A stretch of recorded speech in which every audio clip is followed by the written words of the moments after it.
안녕하세요. 딸 하나를 키우고 있는 30대 워킹맘입니다.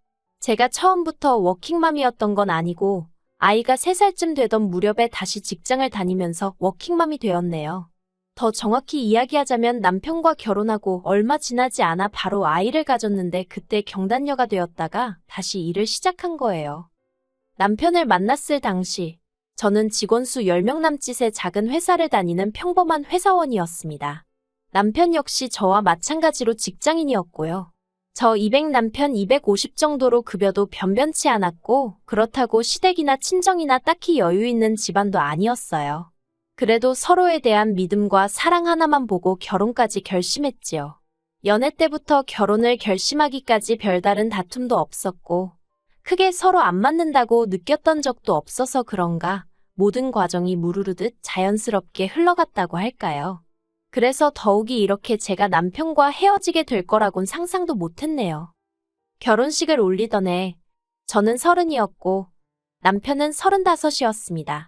시부모님께서는 당신들이 집을 해주셨다고 입버릇처럼 말씀하셨지만 까놓고 말해서 1억 5천짜리 집에 5천 해주시고 1억은 대출이었어요. 저희가 갚아야 하는 대출이었지요. 하지만 저희 친정은 단돈 1,000만 원도 해주기 어려운 상황이었으니 제가 이러쿵저러쿵 말할 입장은 아니었어요. 그저 속으로 빨리 대출부터 갚고 아이를 낳아야겠다 싶었지요. 그런데 이런 상황과는 별개로 결혼한 지 얼마 되지 않아 남편이 자기는 하루빨리 아빠가 되고 싶답니다. 아이랑 나이 차이가 너무 많이 나면 안 좋을 것 같다면서요. 그리고 어머님께서도 하시는 말씀이 당신이 1살이라도 젊고 힘이 있을 때 저희가 애를 낳아야 당신이 봐줄 수 있다는 거예요. 그래서 저는 결혼한 지 3개월 만에 남편과 시부모님의 바람대로 아이를 가졌습니다. 하지만 막상 애를 낳고 나니까 어머님이 손바닥 뒤집듯 당신이 하셨던 말을 모르쇠로 일관하시대요. 당장 2달 후에 회사에 복귀를 해야 하는데 하신다는 말씀이 니들이 좋아서 난 자식을 왜 나한테 맡기려고 그러냐면서 황당하기 짝이 없었지만 안 봐주신다는데 제가 거기다 대고 할 말이 없더라고요.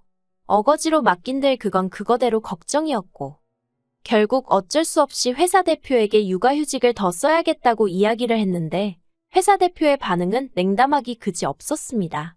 제가 다니던 회사의 육아휴직은 최장 1년이었고 저는 3개월만 신청해 놓은 상황이었기에 원칙대로라면 9개월을 더 쓸 수 있었거든요. 그런데 대표는 이미 3개월이나 쓰는 직원도 제가 처음이라면서 이런 식으로 나오면 곤란하다 그러대요. 그러더니 저더러 9개월 뒤에는 무슨 뾰족한 수가 있냐입니다. 지금 생각해보면 없어도 일단은 있다고 했어야 하는데 그때는 여러 가지 상황에서 오는 스트레스가 심했기에 그렇게 임기응변으로 상황을 넘기는 건 상상도 못하고 바보같이 없다고 사실대로 말했어요. 그랬더니 대표가 저더러 미안하지만 기존에 신청한 육아휴직이 끝나는 대로 회사에서 나가달라대요. 대신 이제껏 같이 일한 정도 있고 하니 실업급여는 받게 해줄 거고 퇴직금도 서운하지 않게 챙겨준다고요. 솔직히 그 당시에 대표가 뭐라건 간에 제가 우기고 버텼다면 대표도 어쩌지는 못했을 거예요. 하지만 우여곡절 끝에 회사에 남게 된들 대표 눈밖에 난 내가 얼마나 버틸 수 있을까 가시방석에 앉아있는 기분이지 않을까 회사를 다니는 내내 승진은 할 수 있을까 이런 생각들이 자꾸 드니까 버티고 있는 게 무슨 의미인가 싶더라고요. 그래서 결국엔 관두기로 했네요. 그런데 막상 제가 이런저런 이유로 회사를 관뒀다 하니까 어머님께선 어이없는 반응을 보이셨어요. 터놓고 말해서 그 모든 일의 시작은 어머님이 약속을 깨셨기 때문이잖아요. 그러니 저는 당연히 어머님이 저한테 조금은 미안해하실 줄 알았네요. 근데 어머님께서는 미안해하기는커녕 오히려 저더러 당신 아들이 외벌이해오는 돈으로 먹고 살 심산이냐며 저더러 속도 편하다고 그러시는 거예요. 그리고는 대출은 뭘로 갚고 애는 무슨 돈으로 키울 거냐면서 뻔뻔한 어머님을 보고 있자니 어찌나 실망스럽던지 오죽하면 앞으로는 어머님이 콩으로 매주를 쓴다고 해도 믿지 않겠다고 다짐을 했다니까요. 이후로 저는 집에서 육아와 살림에 시간을 쏟았습니다. 남편은 남편대로 외벌이 가장으로서 애를 쓰며 살았고요. 하지만 밖에서 고생한 남편에게는 미안한 말이지만 그렇게 남편이 벌어다주는 250으로 새 식구 살림 꾸려가며 대출도 갚고 애까지 키우기란 쉬운 일이 아니었어요. 그래서 어쩔 수 없이 제가 받은 퇴직금과 실업급여에도 조금씩 손을 댈 수밖에 없었습니다. 하지만 아이가 두 돌이 되던 해에 결국엔 그마저 돈도 다 쓰고 정말 수중에는 돈 한 푼 남아있지 않게 되었지요. 게다가 안 좋은 일은 한 번에 몰려서 온다더니 당장 다음 달은 어떻게 해야 하나 막막한 가운데 남편이 상의도 없이 회사를 관뒀더군요. 친구와 사업을 하기로 했다면서요. 사실 남편이 회사 일을 힘겨워하는 건 어렴풋이 눈치를 채고 있었기에 그런 남편의 선택이 원망스러웠지만 뭐라고 하기는 그렇더라고요. 어쨌든 제일 속상한 건 본인이겠지 싶어서요. 말이 나와서 말이지만 남편은 영업직이었는데 늘 실적이 좋지 않아서 상사는 물론이고 동료들한테도 굽신거리기 일쑤였어요. 본인이야 저한테 티를 안 냈다고 생각했겠지만 어쩌다 통화하는 모습이라던가 저도 사회생활을 안 해본 게 아니니 솔직히 딱 보면 어느 정도는 그림이 나오잖아요. 그래서 저 회사를 몇 년이나 다닐 수 있을까? 문득문득 그런 걱정이 되기도 했었지요. 그런데 그 시간이 이토록 빨리 찾아올 줄은 몰랐거든요. 남편은 친구와 함께 지방에서 일을 시작해보기로 했다며 주말 부부를 선언했습니다. 회사를 관둔 것도 어이가 없는데 뜬금없이 주말 부부라니 기도 안 차대요. 무엇보다 남편이 말하기를 당분간은 한 달에 한두 번밖에 못 올라올 것 같다는데 그 말은 다시 말하면 저는 남편이 올라올 날짜만 기다리면서 그때까지 그저 집에서 살림하고 오롯이 딸하고만 씨름을 해야 된다는 거잖아요. 아무리 눈에 넣어도 아프지 않을 자식이라지만 한 달 내내 마땅히 말할 상대도 없이 어떻게 그렇게 사나 싶어서 눈앞이 깜깜하대요. 그래서 제가 남편더러 그러면 차라리 친정어머니라도 오시게 하겠다 했어요. 친정어머니가 오셔서 애를 봐주시고 그 사이에 내가 아르바이트라도 하겠다고요. 그러자 남편도 흔쾌히 그러라 하대요. 어쨌든 그렇게라도 해서 맞벌이를 하면 좋지 그러면서요. 남편과 저 부부 두 사람이 상의를 해서 정한 일이었으니 이게 문제가 될 거라곤 누가 상상이나 했겠어요? 여담이지만 친정아버지는 몇 년 전 먼저 세상을 떠나셨고 친정어머니는 이후로 계속해서 혼자 지내고 계셨어요. 그리고 제가 어머님이 애를 안 봐준다고 하셨을 때 친정을 떠올리지 않은 건 시댁은 차로 40분 거리인 반면 친정은 차로 2시간 거리였거든요. 게다가 신혼집은 10평대 아파트로 방은 2개밖에 없었는데 그나마 한 방은 옷방이어서 친정어머니가 상주에 계시면서 육아를 도와주실 상황도 못 되었고요.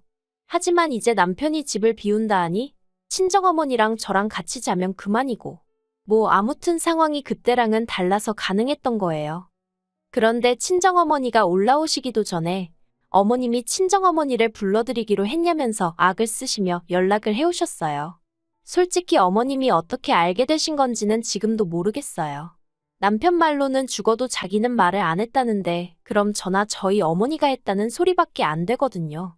그런데 저희 어머니야 당연히 먼저 그런 말씀을 하실 이유도 없고 저라고 뭐 한다고 쓸데없이 그런 소리를 했겠어요? 그러니 저는 남편이 했으리라 생각하고 있습니다만 어찌됐건 어머님이 알게 되신 마당에 그런 걸 따서 뭐 하나 싶대요. 그리고 한편으로는 친정어머니가 딸집에 잠시 와 있겠다는 게 아주 이상한 일도 아니잖아요. 비밀로 해야 할 일도 아니었고요. 그리고 그날은 주말이었기에 남편이 올라와 있는 상황이었습니다. 그런데 어머님께서 연락도 없이 저희 집에 찾아오셨더군요. 솔직히 전혀 반갑지 않았어요. 이미 며칠 전에 전화로 저에게 왜 친정어머니를 모셔다 놓으려고 하냐고 도대체 누구 머리통에서 나온 생각이냐며 악다구니를 쓰셨던 상황이라 마음에 앙금이 남아있었거든요. 그런데 급기야 연락도 없이 찾아오셨으니 기분이 더 나빠지대요. 그런데 그런 제 속을 아시는지 모르시는지 어머님이 다짜고짜 저를 향해서 하시는 말씀이 너 이 집은 누가 사준 집인지 알긴 하냐입니다. 솔직히 집 가지고 생색내시는 것도 처음이 아니었어요. 그리고 그럴 때마다 어머님이 사주셨어요 라고 대답하는 게 정답인 것도 잘 알고 있었고요. 그런데 그날만큼은 저도 시간이 갈수록 비위가 상한다고 해야 할지. 그래서 저도 모르게 어머님이 사주신 건 아니잖아요. 계약금을 내주신 거지. 하고 받아쳐버렸어요.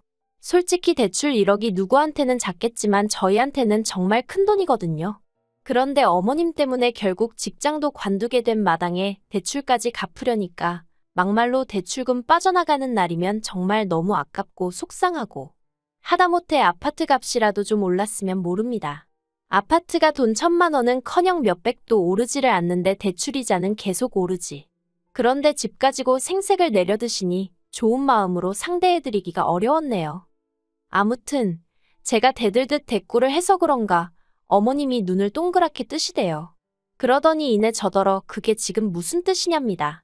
그러면서 당신이 아니었으면 너가 이런 아파트에서 어떻게 살기나 했겠냐고 하는데 결혼할 때부터 시댁보다 저희 친정이 못 살기는 했어요. 그래서 어머님은 걸핏하면 당신이 막말로 저한테 생활비에 보태라고 단돈 몇십만 원이라도 주신 적도 없으면서 돈 좀 있는 사람 마냥 유세를 떠시기 일쑤였거든요. 근데 그게 저도 사람인지라 제 마음이 괜찮을 때는 그저 나이든 시어머니의 귀여운 허세 정도로 생각하고 아무렇지 않게 듣고 흘려버릴 수 있어요. 그런데 그렇지 않은 날도 당연히 있지요. 그날이 딱 그랬어요. 저는 어머님더러 이 15평도 안 되는 아파트, 저도 남편하고 결혼 안 하고 혼자 계속 직장 다니고 살았으면 이 정도는 당연히 살지 않았겠냐고 또 받아쳐버렸네요. 그리고 이때부터였어요. 어머님이 당신이 하는 말마다 제가 반박을 해대니까 화가 많이 나셨던 모양입니다. 저더러 하시는 말씀이 네 남편은 개같이 돈 번다고 지방에 간다고 그러는데 너는 좋다고 니네 엄마 데려다 놓고 먹이고 입히고 그럴 꿈을 꿨냐면서 저 하나로는 부족해 저희 어머니까지 당신 아들 등골에 빨대 꽂게 할 셈이냐고 악다구니를 쓰시는 게 아니겠어요? 그리고는 하시는 말씀이 주말 부부하는 동안 니네 엄마 불러드릴 생각 말고 저더러 이 집에서 나가래요. 당신 아들도 없는 집인데 차라리 남한테 월세를 놓으면 월세를 놓지 저랑 친정어머니랑 시시덕거리고 당신 아들 등골 빼먹는 꼴은 못 본다고요. 어이가 없어서 그러면 저랑 딸, 어머님 손녀는 어디 가서 지내라는 거냐고 물었어요. 저야 막말로 피 한 방울 안 섞인 남남이라지만 저희 딸은 엄연히 어머님 손녀잖아요. 그런데 어머님이 하시는 말씀이 그런 건 저더러 알아서 하래요. 당신은 관심 없다고요. 제가 황당하고 어이가 없어서 남편을 쳐다보곤 무슨 말이라도 해보라 했어요. 그랬더니 남편이 겨우 한다는 소리가 제 말도 일리가 있지만 어머님 말씀도 일리가 있답니다. 그러면서 저더러 설명을 한답시고 떠드는 소리가 어머님이 그 목돈을 들여 집을 해주신 건 냉정히 말하면 당신 아들 그러니까 남편 잘 살라고 해주신 거라면서 그러면서 이번만큼은 어머님 말씀대로 지금 이 집은 월세를 놓고 저는 친정에 가서 애를 키우라대요. 어이는 없었지만 그래도 거기까지는 제가 이해해보려고 했어요. 그래서 알겠다고 대신 생활비는 원래대로 보내줘야 한다 했지요.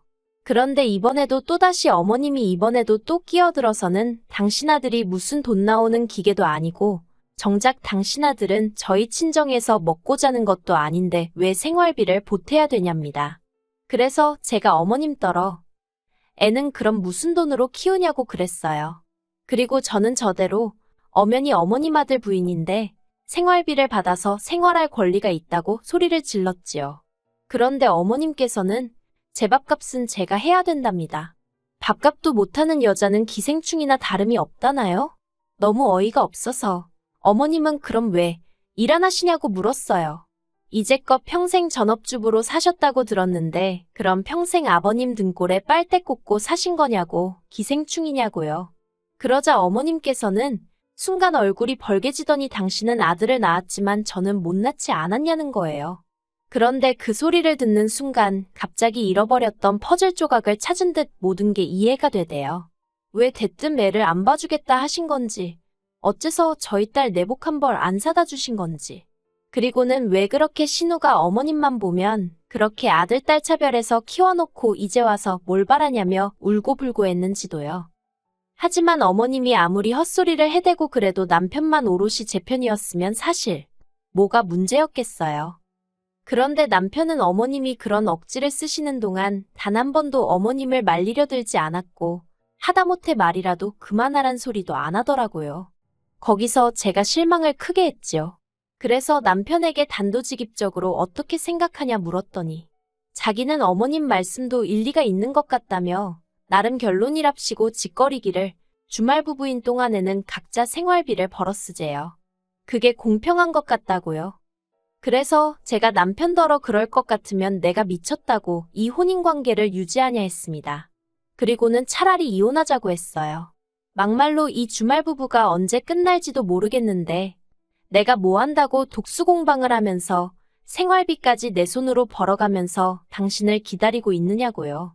그러자 남편이 그렇다고 무슨 이혼을 하냐면서 펄쩍 뛰대요. 하지만 제가 정내미가 떨어져서 못 살겠다고 이혼하자고 했습니다. 그리고는 어머님은 아내인 제가 먼저 이혼 소리를 꺼냈다는 걸 꼬투리 잡아 남편에게 이혼을 부추기신 듯해요. 저는 혼수로 해왔던 3천만 원과 그간 남편이 생활비를 적게 벌어와 들어갔던 제 퇴직금과 실업급여 일부를 남편에게 돌려달라 했습니다. 그러자 남편도 그 부분에 있어서는 늘 고맙고 미안했다며 돌려주겠다 하대요. 그렇게 5천만 원 남짓 돌려받았고 양육권도 제가 가졌어요. 어머님이 손녀한테 저렇게 적대적인데 당연히 제가 가져올 수밖에 없었지요. 그렇게 저는 남편과 4개월에 걸쳐 협의 이혼을 마무리 지었습니다. 저는 위자료를 받아 친정어머니와 살림을 합쳤어요. 친정어머니가 애를 봐주시는 대신 제가 한 달에 얼마씩 돈을 드리기로 했고 지인의 소개로 곧바로 예전보다 조금 나은 조건의 직장으로 들어갈 수 있었지요. 하지만 제 인생에 생긴 변화만큼이나 저를 더 놀라게 한 건 바로 남편의 사업이 실패했다는 소식이었습니다. 솔직히 말해서 회사라는 시스템이 다 갖춰진 상황에서도 영업을 못해서 허우적거리던 인간이 자기 사업이야 말로 얼굴에 철판 깔고 해야 되는 일인데 할 수 있었겠어요? 아무튼 남편이 사업을 싹 다 말아먹었다는 게 주말 부부에서 이혼한 부부로 변하고 1년 만에 들려온 소식이었네요. 사귀고 살대고 살던 정이 있어서 그런 소식을 들으니 가슴이 아플 줄 알았는데 막상 어머님한테 당한 폭언을 생각하니 그렇게 망한 걸로는 부족하다 싶어요. 휴, 그래도 이제는 제 딸과 친정어머니만 생각하면서 앞으로 다시 묵묵히 나가볼 생각입니다. 그러면 분명히 언젠가 좋은 날이 올 테니까요.